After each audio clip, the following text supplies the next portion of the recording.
Hola, muy buenas noches. Una vez más estamos en tu hogar con Casados pero Felices. Qué buena oportunidad para estar de nuevo juntos y saber que la felicidad no es, como dicen, un camino que uno sigue, sino es algo que uno se propone a vivirlo cada día. Y cada cosa que hagas cada día es lo que te lleva a tener un matrimonio feliz. Tengo suerte de haber encontrado el compañero perfecto con quien quiero pasar el resto de mi vida. Qué frase, ¿no?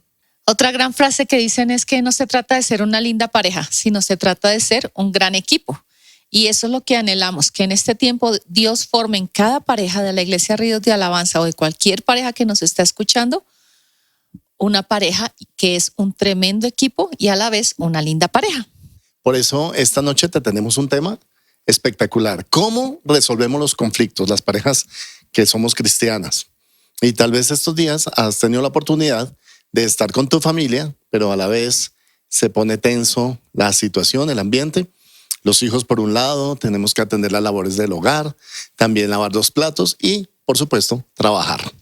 El conflicto sale y sale de cosas pequeñas o de cosas grandes, porque es parte de la vida tener conflictos y es parte de la vida, y creo que del gran éxito de la felicidad como parejas, aprender a manejar los conflictos. Entonces, esperamos que lo que vamos a trabajar esta noche les sea de gran bendición y lo puedan poner en práctica para cada uno de sus matrimonios. ¿Qué crees que debería ser lo primero? Como abonar el terreno, ¿verdad? Antes de resolver un conflicto. No podemos pasar de una vez a arreglar los conflictos si no tenemos una excelente disposición para arreglar las cosas. La disposición para arreglar algo es cuando nosotros abrimos nuestro corazón y nos ponemos a pensar qué ganamos al estar en conflicto con nuestra pareja. No ganamos nada. Es más, se pone más tenso el ambiente, perdemos tiempo, perdemos concentración e enfoque y no podemos hacer las cosas bien. Por eso quiero que pienses cómo resolver un conflicto con tu pareja, primero que todo, disponiendo tu corazón. Cuando se dispone un tiempo que se genera el conflicto, es algo que la palabra nos lleva y es: no se ponga el sol sobre vuestro enojo.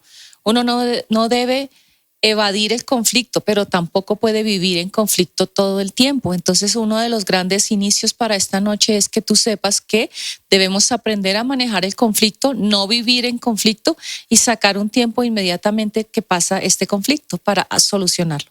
Entonces vamos a ver esta noche algunos puntos que nos ayudarán a resolver el conflicto. El primer punto es saber escuchar con respeto. Dice en Efesios 4:31, quítese de vosotros toda amargura, enojo, gritería y maledicencia y toda malicia. El enojo, la gritería, tenemos que sacarla del ambiente para arreglar y para solucionar un conflicto. Tú no puedes gritar a tu pareja y pretender que con eso vas a solucionar un problema. Lo que tienes que hacer es bajar la voz, pensar cómo vas a decir las cosas y luego decirlas sin ahondar más el problema.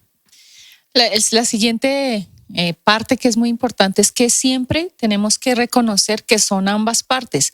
No es solo tu posición como mujer o solo tu posición como hombre.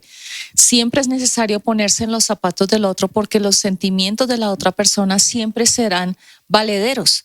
Parte de encontrar el origen de un conflicto es saber cómo se siente el otro, el por qué se siente así, qué dije, qué hice, que produjo en él ese sentir.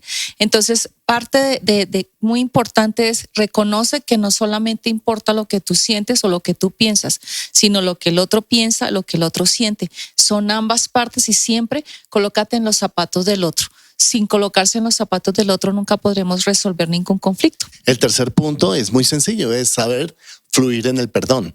Cuando tú fluyes en el perdón, aceptas que el otro puede que tenga algo de razón también. Tú no puedes ganar todas las discusiones. Entonces es muy importante que sepamos perdonar. Hay que saber perdonar, no solamente perdonar, sino saber perdonar. La Biblia dice en Mateo 6:14 que si no perdonáis a los hombres sus ofensas, tampoco vuestro Padre os perdonará vuestras ofensas. Quiere decir que hay una vinculación entre mi estado de ánimo, mi estado espiritual, mi oración a Dios y también la capacidad de perdonar. Entonces, lo mejor que uno puede hacer con la pareja es perdonarlo, perdonar. ¿Qué debemos perdonar? Debemos perdonar cuando se enojen con nosotros, debemos perdonar cuando nos tratan mal, Debemos perdonar cuando nos hacen sentir menos y debemos perdonar también cuando nos ofenden. Pero para hacerlo debemos quitar todo enojo, gritaría y maledicencia. Aquí dice que si no perdonamos, nuestro Padre Celestial tampoco nos va a perdonar. Es muy importante que sepas esto porque la vida se trata de que seamos perdonados, pero queremos que nos perdonen a nosotros, pero no queremos perdonar a nuestra pareja. Así no funciona. Y otra cosa que es muy importante como cuarto punto es que tenemos que ser pacificadoras. Una de las cosas que sucede cuando estamos en conflicto, ¿cierto? Y a veces nos pasa a nosotros dos, es que uno puede subir la voz y el solo hecho de subir la voz o gritar ya incendia más la situación. Entonces tenemos que buscar, como dice la palabra, busca la paz y síguela. Y buscar la paz es no ser incendiarios, o sea, el que le echa más gasolina, más leña al fuego, sino aquel que es como un bombero que trata de apagar, de poner como la situación un poco más fría en lugar de subir el calor. Y la palabra en Filipenses capítulo 2, versículo 3 dice, nada hagáis por contienda o por vanagloria, antes bien con humildad, estimando cada uno a los demás como superiores a él mismo. Cuando buscamos la paz, en lugar de buscar quién tiene la razón o ganar el conflicto yo o tener la razón yo, es que podemos ser humildes, como dice la palabra acá en Filipenses 2.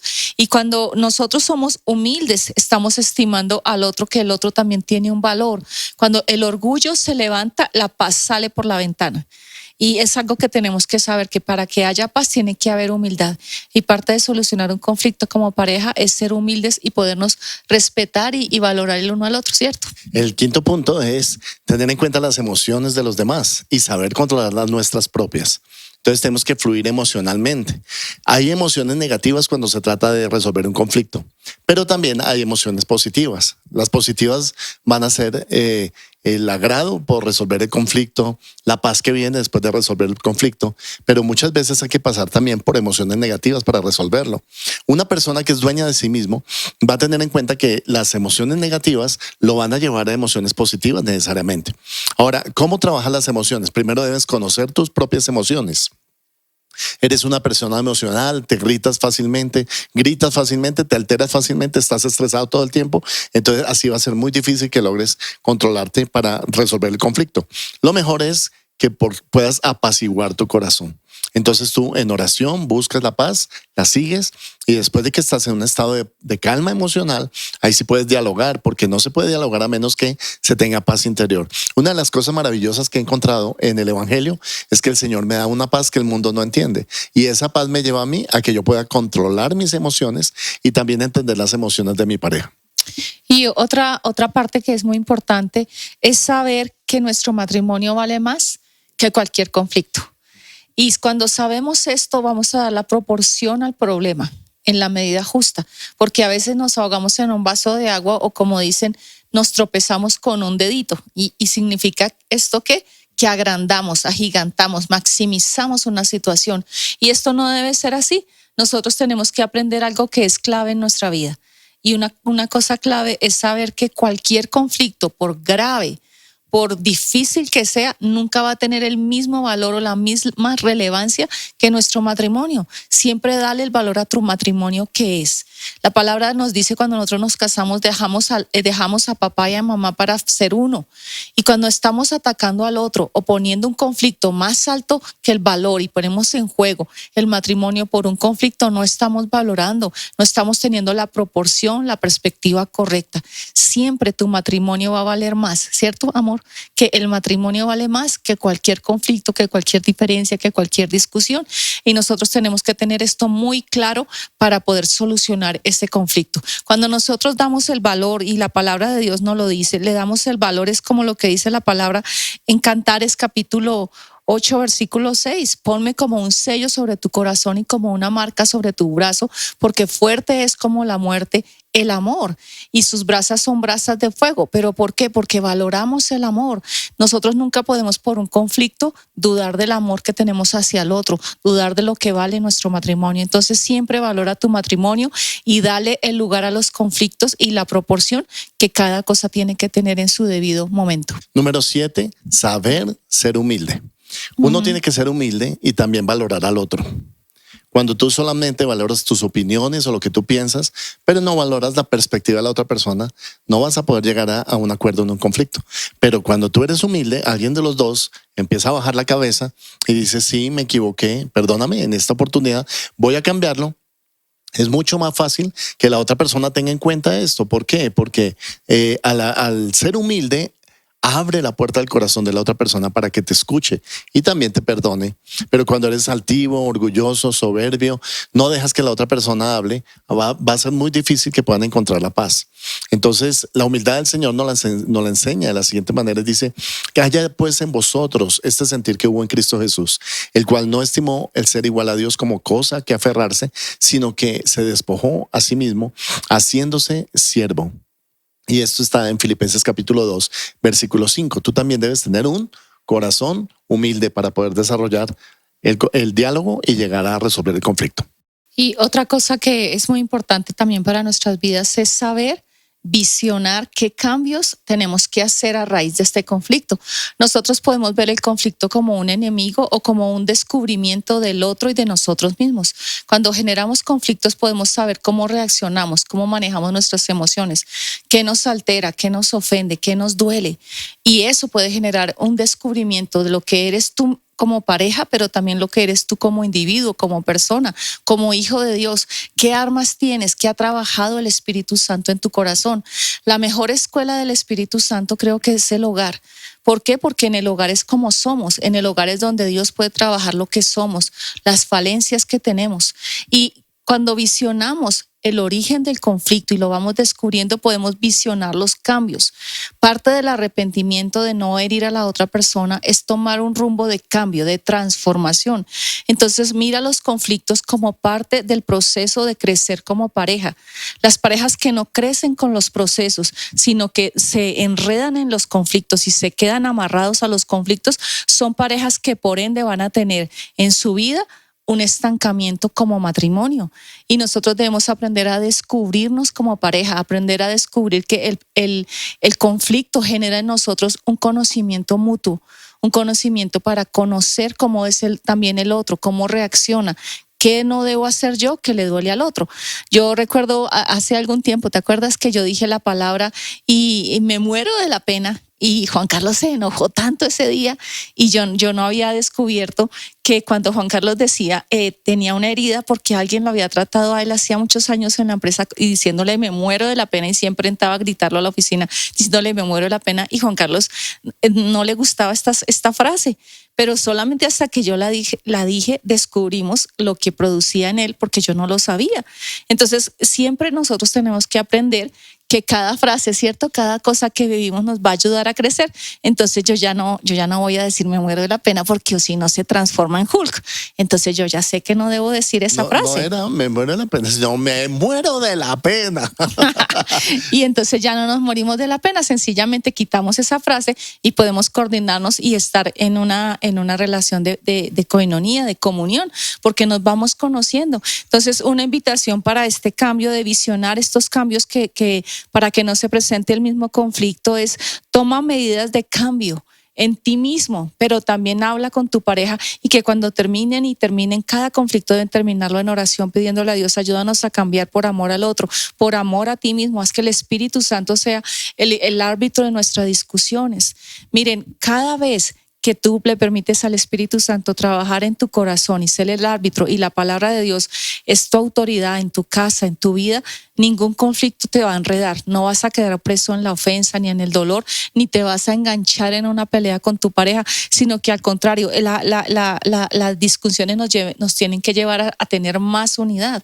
Entonces, mi invitación es: genera cambios que transformen tu pareja y realízalos inmediatamente. A través de cada conflicto crece como persona, pero también crezcamos como pareja, ¿cierto? Antes de orar, quisiera decirte que hay que aprender a cerrar las discusiones. No se trata de que alguien gane. He aprendido en el matrimonio que cuando los dos ganan es lo mejor, es la mejor situación y la situación ideal. Pero mientras tú te convences que no debe ser tan competitivo, porque cuando estamos en una competencia a ver quién gana, no hay solución a un problema. Pero cuando alguien baja la guardia un momento y se pone a pensar qué de bueno hay de la propuesta de la otra persona y qué de bueno hay de la propuesta que tú tienes, se pueden sumar las dos, se llama sinergia. Y al tener esa sinergia, ninguno pierde, ambos ganan. Permíteme orar esta noche por tu matrimonio. Permítenos orar por ti, por tu casa, que ustedes sean casados, pero felices. Y al hacerlo así, al perdonar de corazón, al perdonarse mutuamente y también al escuchar la posición del otro activamente, ustedes van a llegar a acuerdos. Y esos son los cierres de los que estamos hablando. Vamos a orar. Señor amado, te damos gracias por esta noche. Queremos bendecir a cada matrimonio que nos está escuchando, Señor, con estas píldoras para la vida. Aquí en Casados pero Felices, Señor, y te pido por favor que traigas el acuerdo mutuo, Señor, que traigas paz en los hogares, que traigas sabiduría para solucionar los conflictos y también, Señor, humildad, Padre, y especialmente la capacidad de perdonar. Te pido, Señor, que cada hogar sea fuerte, no porque son dos, sino porque es un uno. Y te pido, Padre, que los lleves a ser cada día, Señor, mejores cristianos, mejores creyentes, mejores esposos, mejores padres. Gracias por esta oportunidad que tú nos das de estar en familia, estar en casa, Señor. Y te pido, Padre, que bendigas a cada hogar, Señor. Yo lo bendigo en este programa, en el nombre poderoso de Jesús. Amén y amén. Te esperamos nuevamente en otra entrega de Casados pero Felices.